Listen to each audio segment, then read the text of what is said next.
由細到大，我哋睇灰姑娘嘅故事，都話俾我哋聽，灰姑娘係一位善良、可愛同刻苦耐勞嘅少女。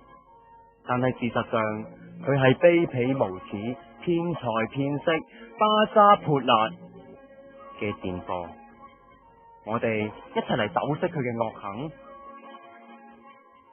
我要中國城啊！唉，又嗌啦！唔係大富豪啊！真係煩啊！係中國城啊！聽到啦，蕭姐就係咁嘈，你躝翻去中國城啦！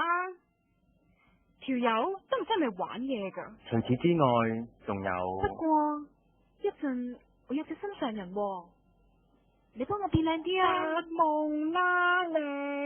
呢隻時間出嚟做咩啊？兇我啊！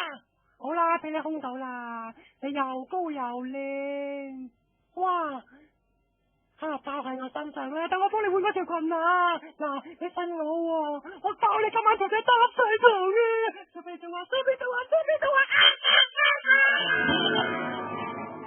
哇！我真係好索啊！我索到咁咩喎？靚到係咪想選下咧？我真係全世界最靚啊！好靚，好靚，好靚啊！夠啦，唔好再講啦！你再講我真係嘔噶啦！我一嘔就嘔好耐噶啦！你都唔想喺呢度嘔噶？嘔啊！埋片啦！嗱，你聽我講啊！我唔係講笑噶！我喺嘔嘅時候咧，係冇人可以阻止我嘅，所有人都會俾我即刻臭死噶！是但啦，你好煩啊！你要嘔嘅就自己死埋一邊嘔啦！我記住你。而最可恥嘅就係。12點啦！12點？我要走啦！你要走？你唔走得住噶，小姐你要走嘅，找埋條數先啦。你俾我走啦，我冇錢噶。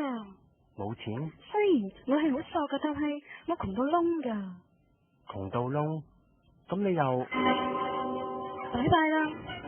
小姐，咪走住啊！你企喺度啊！我陪咗你成晚，你唔使俾錢噶。你咪走啊！你個死八婆！係咁先啦。小心啊！企喺度啊！咩人啊？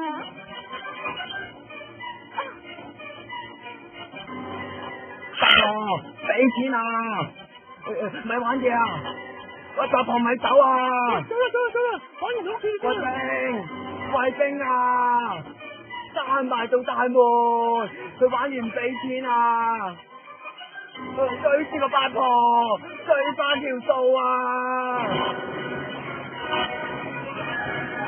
大家以後要認清灰姑娘嘅真面目啦！